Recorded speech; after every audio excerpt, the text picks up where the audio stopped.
তাহলে অবশেষে শুভ্র এবং পুষ্পিতার ভালোবাসার কি হবে? পরিণতি পাবে? হাই এভরিওয়ান, আমি রূপম চলে এলাম আরও একটা নতুন ভিডিও নিয়ে। বন্ধুরা, এই ভিডিওতে আমরা কথা বলতে এসেছি বেস্ট ফ্রেন্ড 2.0 ওকে নিয়ে, যেটা ডিরেক্টর প্রবীর রায় চৌধুরী, এবং মুখ্য চরিত্রে আমরা দেখতে পাচ্ছি ফারহান আহমেদ জোহান এবং মেহজাবিন চৌধুরীকে। তো মেহজাবিন চৌধুরী অনেক দিন পর আমরা তাকে ড্রামাতে দেখতে পাচ্ছি, এটার জন্য খুব এক্সাইটেড। এবং বেস্ট ফ্রেন্ড এই যে সিরিজটা, মানে এই যে তিনটে পার্টের ঘটনা, বেস্ট ফ্রেন্ড পার্ট 1, পার্ট 2 এবং part 3, one of the best, কোথাও গিয়ে আমি অন্তত মনে করি ড্রামা বাংলাদেশের এখনো পর্যন্ত। যদি কোনো নাটক আমার এখনো ভালো লেগে থাকে লাভ স্টোরি জনরার মধ্যে, obviously best friend part 1, part 2 এবং পার্ট 3। এবং এই যে মানে বেস্ট ফ্রেন্ড 2.0, এটা কিন্তু কোনো রকমভাবেই best friend part 1, part 2, part 3-র সঙ্গে কন্টিনিউয়েশন নয়। ওটা কন্টিনিউয়েশন ছিল, মানে পার্ট 1-এর পর পার্ট 2, যেখানে গল্প শেষ হয় সেখান থেকেই গল্প শুরু হয়। মানে পার্ট 1টায় মেহজাবিন চৌধুরীকে দেখতে পেয়েছিলাম, পার্ট 2টায় তানজিন তিশাকে দেখতে পেয়েছিলাম, আবার পার্ট 3টায় আমরা তাসনিয়া ফারিন এবং মেহজাবিন চৌধুরীকে দেখতে পেয়েছি। এরকমভাবে গল্পের মানে স্টোরিটার মধ্যে কন্টিনিউয়েশন ছিল, কিন্তু এটা একেবারেই অন্য একটা ভার্সন, এটা একটা নতুন গল্পই বলতে পারো। তো অবশ্যই ভিডিওটা শুরু করার আগেই প্রথমেই বলে দিতে চাই, যারা যারা বেস্ট ফ্রেন্ড 2.0 এখনো দেখোনি, দেখে নাও, তারপরে এই রিভিউটা দেখো, কারণ একটু স্পয়লার থাকতে পারে। যাই হোক, তো কেমন লাগলো শুভ্র এবং পুষ্পিতার প্রেমের এই মানে ভালোবাসার এই গল্প? আদৌ তাদের ভালোবাসা পরিণতি পাবে, প্রকাশ পাবে একে অপরের সামনে? দেখো, যদি ছোট্ট করে বলি গল্পটা সম্বন্ধে যদি আলোচনা করি, এখানে শুভ্রর যে ক্যারেক্টারটা, সে হচ্ছে মানে অভিনয়ের দিক থেকে বেস্ট, কোথাও গিয়ে অভিনয়ের কোথাও পারদর্শী। আবার পুষ্পিতা, সে হচ্ছে নাচে পারদর্শী। তো দুইজন পুরোপুরি আলাদা, ঠিক আছে, আলাদা মানে দুটো প্রফেশন বলতে পারো, আলাদা দুটো ফিল্ডে। তো কলেজ ক্যাম্পাসে আর কি যা হয় না, মানে মাঝে মাঝে দেখবে থিয়েটার হয়, নাটক হয়। তো এরকম একটা থিয়েটারে জোভান সিলেক্ট করে মেহজাবিন চৌধুরীকে। মানে মেহজাবিন চৌধুরীকে দেখেই কোথাও করে ভালো লেগে যায়। তার নাচে যখন মানে ক্লাসের মধ্যে যখন নাচ চলে, তখন মাঝে মাঝে তাকে দেখতে যায়, এবং সেখান থেকেই আর কি মেহজাবিন চৌধুরীকে শুভ্রর যে ক্যারেক্টারটা পুষ্পিতাকে অ্যাপ্রোচ করে, যে এরকম একটা থিয়েটার আমাদের হচ্ছে, সেই থিয়েটারে যেন সে অভিনয় করে। তো অবশ্যই সেই অভিনয়ের জন্য প্রথমে রাজি না হলেও পরবর্তীকালে মেহজাবিন চৌধুরী ক্যারেক্টারটা রাজি হয়, এবং তারপর থেকেই একটা গল্প শুরু, প্রেম ভালোবাসা শুরু।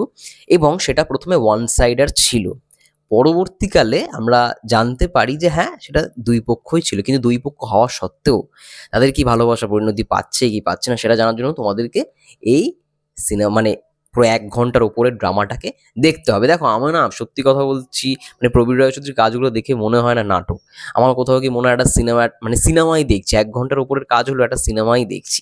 এটাই আর কি পজিটিভ দিক আমার কোথাও কি মনে হয়। এবার বেস্ট ফ্রেন্ড দেখার পর, best friend part 1, part 2, part 3 দেখার পর বেস্ট ফ্রেন্ড 2.0 সেই জায়গাটা কি নিতে পারলো? অবভিয়াসলি আমার কোথাও গিয়ে মনে হয় না। দেখো, আমার এই কাজটা ভালো লেগেছে, আমি বলবো না ভালো লাগেনি, কিন্তু প্রথম দিকটা যতটা ভালো ছিল, শেষের দিকটা, একেবারে শেষের যে মোমেন্টটা, সেটা আই থিঙ্ক না ক্রিয়েট করলেও পারতো। এবং শেষের মোমেন্টটা এমনভাবে শেষ করা হয়েছে যে বলা হচ্ছে যে আরও একটা পর্ব আসবে, মানে অন্তিম পর্ব, বেস্ট ফ্রেন্ডের অন্তিম পর্ব। আমার কোথাও গিয়ে মনে হয় যে এটা এইখানেই শেষ করে দেওয়াটা উচিত ছিল, কারণ বেস্ট ফ্রেন্ড সিরিজটা না এত বড় করাটা উচিত না। পার্ট 1, পার্ট 2, পার্ট 3-তে যা দেখিয়ে দিয়েছে, আমার কোথাও গিয়ে মনে হয় যে 2.2 এর কোনো দরকার ছিল না। কিন্তু ওই যে শেষটা এমনভাবেই শেষ করলো, আরও একটা পার্ট আসবে, আর সেটা যতক্ষণ না আসে ততক্ষণ আমরা কিছু বলতেও পারছি না। এই হচ্ছে একটা বিষয়, ঠিক আছে। তো সেই জায়গা থেকে বলবো, এমনি এই নাটকটার মানে 40 মিনিট 50 মিনিট ব্যাপক ছিল। আমি বিশেষ করে কয়েকটা সিনের কথা বলবো। একেবারে ক্লাইম্যাক্স, পুরো শেষ দৃশ্যের আগের একটা দৃশ্য ছিল, যেখানে মেহজাবিন চৌধুরী এবং জোবান মানে তারা একে অপরের সঙ্গে টেবিলে বসে গল্প করছে। যে গল্প মানে কি, কথাবার্তা করছে, কথোপকথনের মাধ্যমে একটা দৃশ্য আছে। এবং সেখানে জোয়ানের চোখ থেকে জল পড়ে, মেহজাবিনের চোখ থেকেও জল পড়ো। ওই যে দৃশ্যটা, ওই পার্টিকুলার যেই সিনটা এতটা মায়াবী, মানে পুরো নাটকটার মধ্যেই না মাঝে মাঝে তোমার জোয়ানের প্রতি একটা আলাদাই মায়া সৃষ্টি হবে, এবং শেষ মুহূর্তটা তো আরও একটা মায়া সৃষ্টি হবে কোথাও গিয়ে। মানে তার অভিনয় তুমি মুগ্ধ হয়ে যাবে, যেটা আমার কোথাও গিয়ে মনে হয়েছিল বেস্ট ফ্রেন্ড 3-তেও ওই জিনিসটাকে খুব ভালো রকমভাবে ফোকাস করা হয়েছিল। মানে ভাই, ও চেয়েও কোথাও গিয়ে সেই জিনিসটা পাচ্ছে না, ও মন থেকে চাইছে, কোথাও গিয়ে বলতে পারছে না, বা যেটা হওয়া উচিত সেটাও কোথাও গিয়ে হচ্ছে না। মানে বেস্ট ফ্রেন্ড পার্ট 1 আমরা ওই জিনিসটা দেখেছিলাম, পার্ট 2-তেও যখন তানজিন তিশার প্রতি তার একটা কোথাও গিয়ে ভালোবাসা তৈরি হয়, সেটাও কোথাও গিয়ে পেলো না। ঠিক আছে, এরকম একটা ব্যাপার। তো সেও চলে গেল, আবার তার লাইফে মেহজাবিন চৌধুরী এলো। এই যে ব্যাপারটা এত সুন্দর করে দেখিয়েছিল বেস্ট ফ্রেন্ড সিরিজটার মধ্যে, মানে ওই 3টে নাটকের মধ্যে সেম টু সেম এই নাটকটার মধ্যে কিন্তু সেই জিনিসটা আমরা কিছুটা হলেও ফলো আপ করতে পারছি। সেই জিনিসটা একটু মানে বোঝা যাচ্ছে যে ডিরেক্টর কিন্তু ওই একই জিনিস, মানে ওই যে ফরম্যাটটা ওটাকে কোথাও গিয়ে একটু তুলে আনার চেষ্টা করা হয়েছে এবং বেশ ভালো, ওই দৃশ্যটা খুব ভালো। এছাড়া একটা বৃষ্টির মুহূর্ত রয়েছে, মানে জোভানকে আমরা দেখবো যে সাদা পাঞ্জাবি পাজামা পরে একটা ফুলের দোকানের সামনে দাঁড়িয়ে আছে। ফুলের দোকান না, আই থিঙ্ক চায়ের দোকানের সামনে দাঁড়িয়েছিল, মানে বাইক নিয়ে। হঠাৎ করে বৃষ্টি চলে আসে আর অপোজিট সাইডে আমরা দেখতে পাই যে একটা ফুলের দোকানের সামনে মেহজাবিন দাঁড়িয়ে রয়েছে এবং বৃষ্টি শুরু হচ্ছে। ওই দৃশ্যটা ভাই ব্যাপক, এবং সেই ব্যাকগ্রাউন্ডে মিনার রহমানের গান ফ্যাবুলাস। হ্যাঁ, এটা ঠিক, আমি আশা করেছিলাম বেস্ট ফ্রেন্ড পার্ট 1-এর মতো, পার্ট 3-এর মতো তানভীর ইভানের গান থাকবে, এবং অভিযোগ অভিমান এত পপুলার গান। তানভীর ইভানকে তখন আমি চিনেছি মানে এই অভিমান গানটা দিয়েই, সবাই চেনে বেস্ট ফ্রেন্ডের এই গান, মানে হয়তো অনেকে এই গানটা শুনেছে।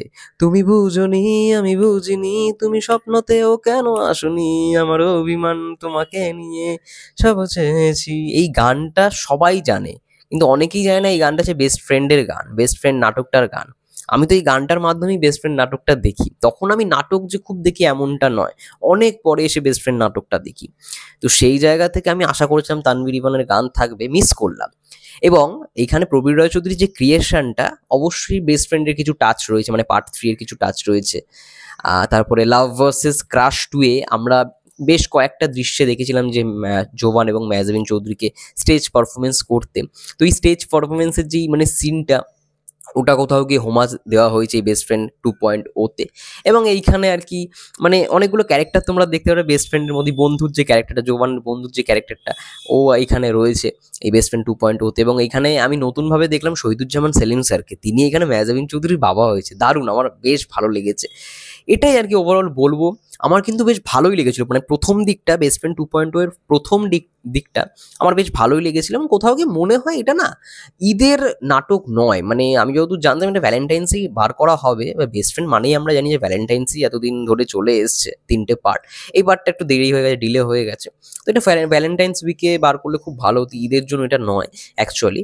এবং তার থেকেও বড় কথা যে লাস্টে ওই জিনিসটার কোনো প্রয়োজন ছিল না, এই অন্তিম পর্ব রাখার কোনো আই থিঙ্ক প্রয়োজন ছিল না। ওটাকে একটু বেশি আর কি মানে কি বলবো লং করবার জন্য ব্যাপারটাকে রাখা হয়েছে। কিন্তু হ্যাঁ, জোভানের পারফরমেন্স, মেহজাবিন চৌধুরীর পারফরমেন্স এখানে যা দেখলাম বস, ওফ, মাইন্ড ব্লোয়িং। মানে আমি যতই বলবো কম হয়ে যাবে। অবভিয়াসলি ফারহান আহমেদ জোভান খুব ভালো একজন অ্যাক্টার, এটাই হচ্ছে তার প্রমাণ। এবং Mehjabin Chowdhury as always best, এটা নিয়ে আর কোনো দ্বিধা নেই, আর কোনো সন্দেহ নেই। অনেক দিন পর তাকে এবং জোভানকে দেখলাম। দেখো, আমার সত্যি কথা বলতে এই জুটিটাকে না খুব ভালো লেগে যায়, বিশেষ করে বেস্ট ফ্রেন্ড দেখার পরে। তারপরে তো লাভ ভার্সেস ক্রাশ দেখি, আরও অনেক কাজ দেখেছি এই জুটিটার। এই প্রবীর রায় চৌধুরী এবং মেহজাবিন চৌধুরী, এই প্রবীর রায় চৌধুরী বলছি, সরি, জোভান এবং মেহজাবিন চৌধুরী। এবং এই পেয়ারকে নিয়ে প্রবীর রায় চৌধুরী আরও অনেকগুলো কাজ করেছে। লাভ ভার্সেস ক্রাশ, আরও একটা নাটক রয়েছে, নামটা মনে পড়ছে না, যেখানে সবার শেষে মেহজাবিন চৌধুরী আর কি ক্যান্সার ধরা পড়বে, পুরো টাক হয়ে যাবে। ওইটা খুব কষ্টকর একটা নাটক ছিল, ওটাও দেখেছি। অনেকগুলো আছে, এরকম অনেকগুলো আছে। এবং এতদিন পর জোবান এবং মেহজাবিন চৌধুরীকে দেখলাম, এটা একটা আলাদাই প্রাপ্তি। তো বেস্ট ফ্রেন্ড 2.0 যে আনা হয়েছে, এটা যবে থেকে অ্যানাউন্সমেন্ট করা হয়েছিল আমি খুব খুশি হয়েছি। কাজটা বেশ ভালো, আমি বলবো না খুব একটা খারাপ লেগেছে। কিন্তু এই শেষের মানে ক্লাইম্যাক্সটা আমার কাছে খুব একটা জমেনি। ওটা মানে কোথাও গিয়ে মনে হলো যে শেষ হয়েও হলো না শেষ, এরকম একটা ব্যাপার। তো ওটাকে শেষ করে আই থিঙ্ক দেওয়া যেত। বা আমি ভেবেছিলাম হয়তো বেস্ট ফ্রেন্ড 2.0 মানে বেস্ট ফ্রেন্ড 3-এর পর থেকে হয়তো গল্পের কন্টিনিউয়েশন হবে। কিন্তু তারপরে দেখলাম না, গল্পের মানে স্টোরির কোনো কন্টিনিউয়েশন হচ্ছে না, হবেও না। ঠিক আছে, নতুনভাবে গল্পটাকে প্রেজেন্ট করা হচ্ছে, ওই গল্পটার সঙ্গে মানে না রাখাটাই বেটার। ওই গল্প যেরকমভাবে শেষ হয়েছিল এত সুন্দর লেগেছে। আমি মাঝে মধ্যে এখন বেস্ট ফ্রেন্ড 3টা দেখি, ঠিক আছে। কিন্তু বেস্ট ফ্রেন্ড 2.0 আমার এই জায়গাতেই ভালো লেগেছে। কিছু কিছু দৃশ্য মানে বিশেষ করে সিনেমাটোগ্রাফির কাজ, বিদ্রোহী দীপন স্যার সিনেমাটোগ্রাফি করেছে, ওফ বাবা অসাধারণ। বৃষ্টির সিকোয়েন্সগুলো আমি দেখেছি, প্রবীর রায় চৌধুরীর কাজ মানে একটা বৃষ্টির সিকোয়েন্স থাকবেই থাকবে। সেটা যদি লাভ সেমিস্টারের কথা বলি বা এই বেস্ট ফ্রেন্ড 2.0 এর কথা বলি, ওই বৃষ্টির সিকোয়েন্সগুলো ব্যাপক। এবং বৃষ্টি কোথাও গিয়ে আমি অন্তত মনে করি যে একটা ভালোবাসার প্রতীক। মানে একে অপরকে যখন অনেক দিন পর দেখা হয় একে অপরের সঙ্গে, সেটার কোথাও গিয়ে প্রতীক। তো এই জিনিসগুলোর ক্ষেত্রে বৃষ্টি মানে এই সিকোয়েন্সগুলো রাখা হয়। তো আমার তো বেশ ভালোই লেগেছে বেস্ট ফ্রেন্ড 2.0। কিন্তু হ্যাঁ, তানভীর ইভানের গান কোথাও গিয়ে মিস করলাম। তানভীর ইভানের গান আমি সত্যি কথা বলতে তানভীর ইরফানের গানের জন্যই বেস্ট ফ্রেন্ড নাটক দেখা। এবং কলকাতার অনেক অডিয়েন্স রয়েছে তানভীর ইরফানের, মানে এই গানটা তো সেই সময় বহুত ভাইরাল হয়েছিল। অভিযোগ অভিযোগ অভিমান দুটোই ভাইরাল হয়েছিল। অভিমান বিশেষ করে 2021 তখন ব্যাপক সাড়া ফেলেছিল। তো ভালো লেগেছিল গানটা, বেশ ভালো লেগেছিল এবং এইখানে রাখলে আই থিঙ্ক আরও ভালো হতো। মিস করলাম, ওটাই মিস করলাম। এবং এমনি ওভারঅল আমার পারফরমেন্স কিন্তু ভালোই লেগেছে বেস্ট ফ্রেন্ড 2.0-তে। ওই ক্লাইম্যাক্সটা ছাড়া আমার ওভারঅল মানে দেখতে আমি খুব, মানে গল্পর ফরম্যাটটাও বেশ আলাদা। কিছু কিছু জিনিস একটু হোমাজ দেওয়া হয়েছে, সেম সেম ফরম্যাটে রাখা হয়েছে, দেখতে ভাল লাগবে তোমাদেরকে লুক অ্যান্ড ফিল ওয়াইজ। এবং জোবান মেহজাবিন চৌধুরী এতদিন পর একটা আলাদাই কোথাও গিয়ে মায়া সৃষ্টি করবে। মেহজাবিন চৌধুরীও ফাটিয়ে দিয়েছে, তার একটা কান্নার দৃশ্য রয়েছে। জোবানের তো কান্না দেখে সবার কান্না পেয়ে যাবে, ঠিক আছে, এতটা মায়াবী একটা ক্যারেক্টার দেওয়া হয়েছে তাকে। ভালো, ওভারঅল ভালো। আই থিঙ্ক সবাই দেখে নিয়েছো বলেই আমার এই রিভিউটা দেখছো, যারা যারা দেখেছো, কারণ একটু তো স্পয়লার থাকবেই, এতদিন পর রিভিউ করছি। যাই হোক, দেখা যাক, এবার অন্তিম পর্বের জন্য আবার ওয়েট করতে হবে। বেস্ট ফ্রেন্ড 2.0 এর আবার অন্তিম পর্ব আসবে, দেখা যাক সেটা আবার কবে আসে। তো ততদিনের জন্য আমাদের একটু ওয়েট করে থাকতে হবে। এবং তোমাদের কি মন্তব্য কমেন্ট করে জানাও। এবং শেষমেশ কি হলো, এই একটা থ্রিলার রাখা হয়েছে, সাসপেন্স রাখা হয়েছে, ওটা জানার জন্য মানে আমাদেরকে সবাইকে ওয়েট করে থাকতে হবে, দেখতে হবে বেস্ট ফ্রেন্ড 2.0 এর অন্তিম পর্ব। যাই হোক, এটাই ছিল মোটমাট ভিডিও। তোমাদের কি মন্তব্য কমেন্ট করে জানাও। ততক্ষণের জন্য সবাই ভালো থেকো, সুস্থ থেকো, টেক কেয়ার।